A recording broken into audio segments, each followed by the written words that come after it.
میں ڈاکٹر خورشید آپ سبھی کا دل کی گہرائیوں سے استقبال کرتا ہوں اور سلام پیش کرتا ہوں۔ دوردرشن اردو ہمارے مختلف ثقافتی اور تہذیبی معاملات کو عوام تک پہنچانے کی کوشش کرتا ہے۔ اسی سلسلے میں یونانی کلینک کا آغاز کیا گیا ہے، جس میں مختلف طبی میدان میں صلاحیات رکھنے والے ایکسپرٹس الگ الگ اداروں میں، الگ الگ تحقیقی مراکز میں اپنی خدمات انجام دینے والے ایکسپرٹ سے ہم گفتگو کرتے ہیں اور طب یونانی کے مختلف موضوعات پر بات چیت کرتے ہیں۔ دوستو، آج ہمارے اسٹوڈیو میں پروفیسر عارف زیدی صاحب تشریف رکھتے ہیں، وہ جو جامعہ ہمدرد میں ایک سینئر پروفیسر ہیں۔ اس کے ساتھ ہی ساتھ وہ مجیدیہ یونانی ہاسپٹل کے میڈیکل سپرنٹینڈنٹ ہیں۔ میں خورشید ڈی ڈی اردو کی طرف سے پروفیسر عارف زیدی صاحب آپ کا استقبال کرتا ہوں۔ ہم جس موضوعات پہ آپ سے بات کرنے والے ہیں وہ ظاہر ہے کہ آپ کا میدان ہے جراحت یا سرجری، اس کے لیے میں آپ کا شکریہ ادا کرتا ہوں۔ جیسے کہ ماحول میں یا سماج میں ایک طرح کی یہ غلط فہمی ہے کہ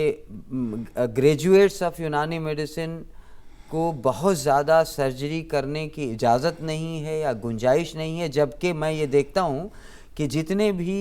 ٹریڈیشنل میڈیسن کے یا آیوش کے کورسز ہیں ان کے اخیر میں اس لگا ہوا ہے جس کے معنی سرجری کے ہیں۔ آپ کا اس پہ کیا خیال ہے؟ خورشید صاحب، آپ نے تو کہنا چاہیے کہ میرے جواب کو خود ہی پورا کر دیا۔ جہاں تک آپ بات کرتے ہیں کہ ایس لگا ہوا ہے آیوش کے سارے کورس میں، آیوش سے مراد ہے یونانی، آیورویدا، ہومیوپیتھی۔ جی جی۔ اور ایم بی بی ایس میں بھی ایس لگا ہوا ہے۔ جی جی جی جی۔ تو اس سے ایس کا مطلب ہے سرجری۔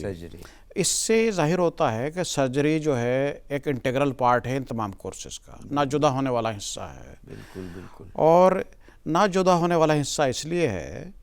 کہ سرجری کے بنا سیکھے بنا سکھائے کوئی بھی میڈیکل کورس کمپلیٹ نہیں ہے اپنے آپ۔ گریجویشن کے علاوہ کیا یونانی کورس سٹرکچر میں ماسٹر لیول پہ سرجری کی تعلیم دی جاتی ہے؟ اور اگر دی جاتی ہے تو کن اداروں سے جو یونانی سیکھنے کی کوشش کرنے والے لوگ ہیں وہ داخلہ لے سکیں؟ ہاں، یہ آپ نے صحیح بات کہی کہ گریجویشن کے بعد میں کیا پوسٹ گریجویشن کرنے کے لیے سرجری میں کچھ گنجائش ہے۔ یونانی گریجویشن کے بعد میں کئی ادارے ہیں جو کہ پوسٹ گریجویشن سرجری میں کراتے ہیں، جس میں سے میں علی گڑھ مسلم یونیورسٹی کا نام لے سکتا ہوں، میں پونا کے طبیہ کالج کا نام لے سکتا ہوں، بامبے کے کالجز کا نام لے سکتے ہیں، اور بھی دیگر کئی ادارے ہیں جو کہ سرجری میں پوسٹ گریجویشن کی تعلیم دیتے ہیں اور ان کے بچے کچھ میں طب یونانی کے لٹریچر میں جراحت کا ذکر،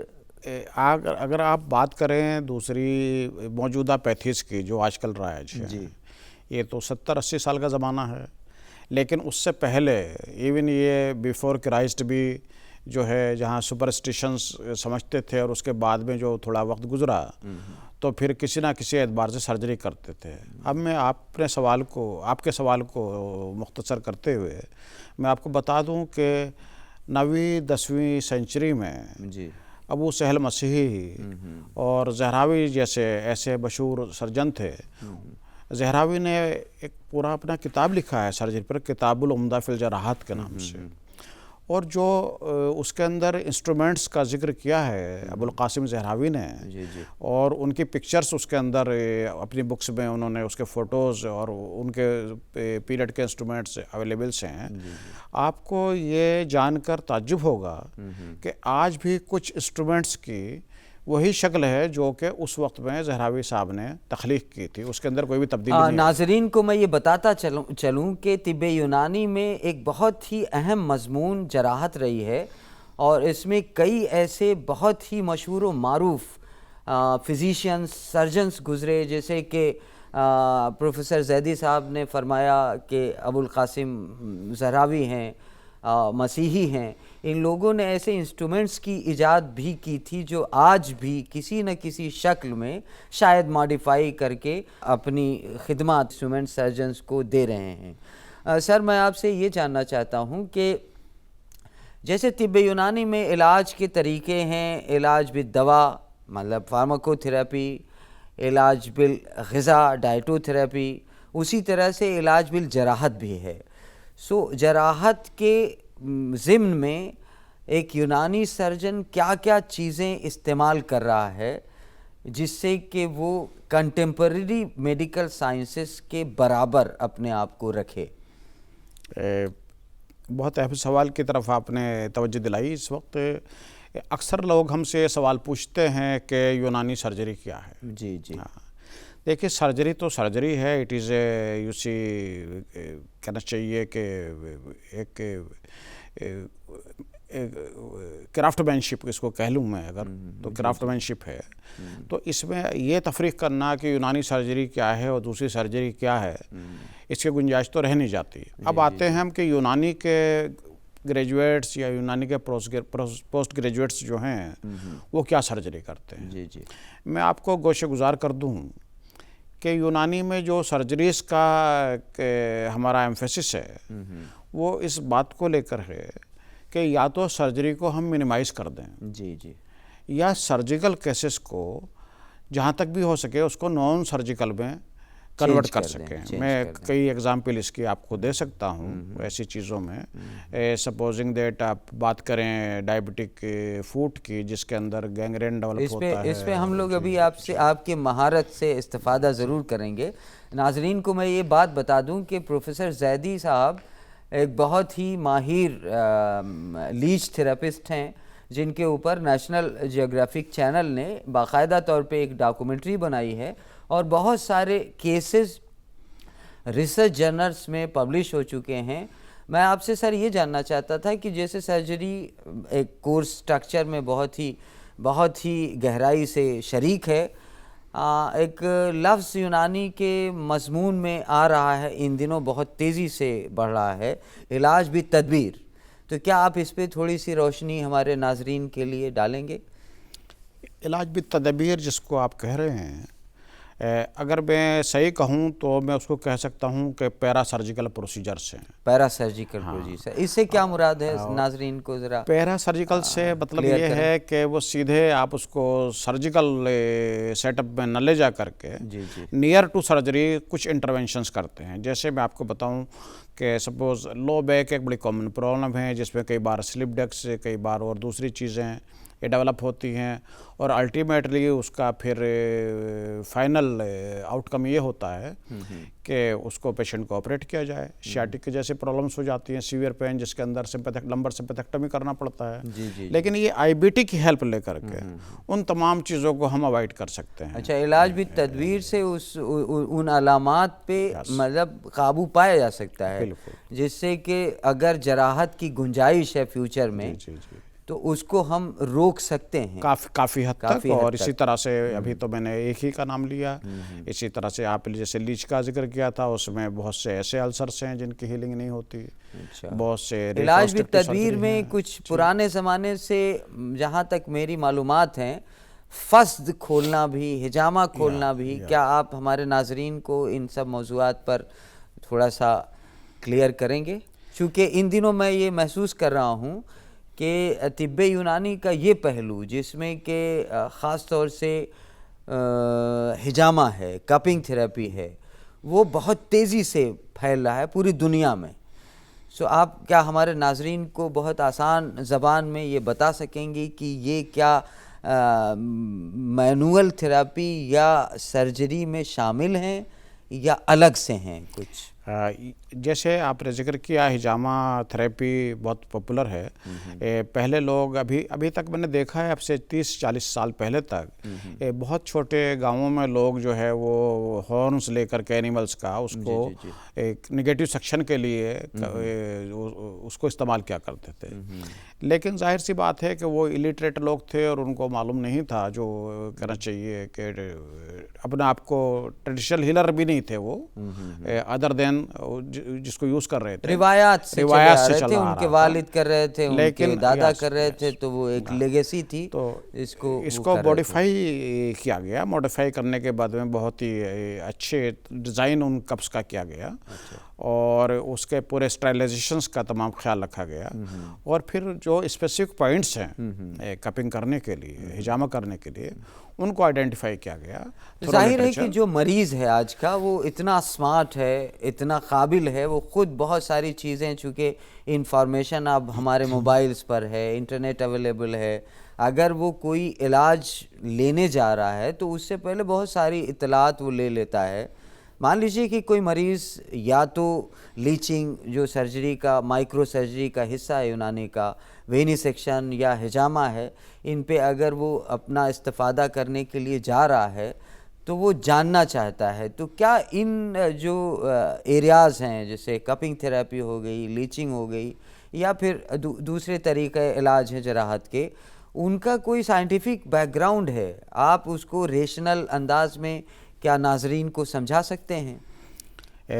سائنٹیفک انداز میں جہاں تک آپ سمجھانے کی بات کر سکتے ہیں، میں تو صرف یہ کہہ سکتا ہوں کہ یونانی کا جو تھیوری ہے وہ ہیومرل بیس تھیوری ہے۔ جی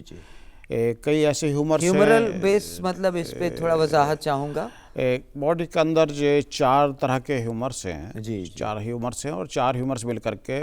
آدمی کا ٹیمپرامنٹ کو بناتے ہیں، مزاج کو بناتے ہیں، اور مزاج کا بگڑ جانا جو ہے بیماری کی علامت ہے۔ ایک مزاج ایک بڑا پاپولر ورڈ ہے، لوگ پوچھتے ہیں آپ کے مزاج کیسے ہیں، مینس آپ ٹھیک ہیں کہ نہیں ہیں، لیکن طبی نقطہ نظر سے کچھ دوسرا مفہوم ہے، میڈیکل امپورٹنس ہے طبی نقطہ نظر سے۔ تو ہیومرس کے اندر جب پٹریفیکشن ہوتا ہے، ہیومرس کے اندر جب بگاڑ آتا ہے، ڈیریلمنٹ ہو جائے، مطلب ان کا جو کیمیکل کمپوزیشن یا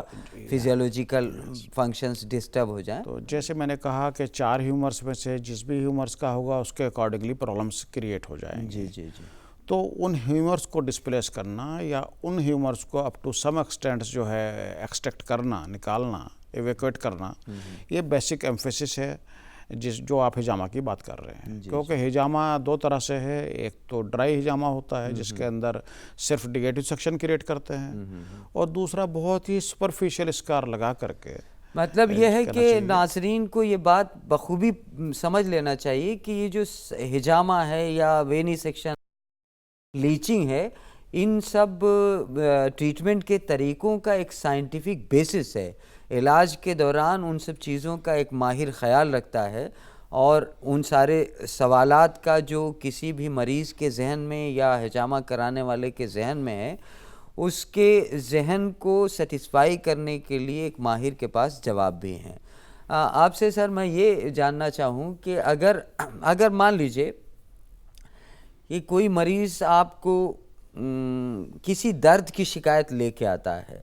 اور ہجامہ آپ کچھ دن اس کو لگانے کی بات کرتے ہیں، تو آپ کیسے ڈیسائیڈ کریں گے، یا کیا ایک ہی بار لگانے سے ہجامہ میں اس کے سمٹمز میں، اس کی علامات میں کمی آتی ہے، یا اس کو آپ کئی بار ریکمنڈ کرتے ہیں، یا کچھ سیٹس میں بلایا جاتا ہے؟ یہ دیکھیے پرسن ٹو پرسن ڈیفر کرتا ہے، ڈیپینڈس کرتا ہے کہ کہاں پر کتنا پریشر ہے، کتنا پریشر ریلیو ہو سکتا ہے۔ فار ایگزامپل ہم نے بات کی شیٹک پین کی، بہت ہی سیویئر پین ہے، کئی بار پین کلرز لینے کے بعد بھی اس پین کے اندر کوئی فاقہ نہیں ہوتا، وہ پین چلتا رہتا ہے، اور اس کے اندر جب ہم یہ ہجامہ کرتے ہیں تو اکثر دیکھا گیا ہے کہ ایک بار میں ہی جو ہے وہ کرنے کے بعد میں پیشنٹ جو ہے ایک لمبے ٹائم کا مطلب یہ 6 سے 12 مہینے اور یا اس سے بھی زیادہ پیشنٹ بالکل ٹھیک رہتا ہے، اور میں نے بہت کم دیکھا ہے کہ ریکرنس کے چانسز ہوئے ہیں۔ لیکن اگر ریکرنس ہوا بھی ہے تو پیشنٹ 6 مہینے میں 8 مہینے میں آپ کے پاس واپس بھی آیا ہے، تو ایک تو اس کی سیویرٹی، اس کی جو تیزی تھی درد کی، وہ اتنی نہیں رہی، کافی کم ہو گئی۔ اب آپ 30 سال سے زیادہ وقفے تک استاذ بھی رہے ہیں اور ایک ایکسپرٹ بھی رہے ہیں سرجری ڈپارٹمنٹ میں، آپ کیا یہ ہمارے ناظرین کو بتا پائیں گے کہ زیادہ تر مریض ہجامہ کے لیے کس سسٹم کی بیماریوں کے آتے ہیں، یا کن پرابلمز کو لے کے وہ آپ کی کلینک میں وزٹ کرتے ہیں؟ آج کل دیکھیے کہ بڑا کامن ہے کہ ہم ویسٹرنائز ہو رہے ہیں، تو ہماری سیٹس بھی سب ویسٹرن ہو گئیں۔ اچھا انڈین سیٹ سے ہم شفٹ کر گئے ویسٹرن سیٹ کے، اور شفٹ اس لیے کر گئے کہ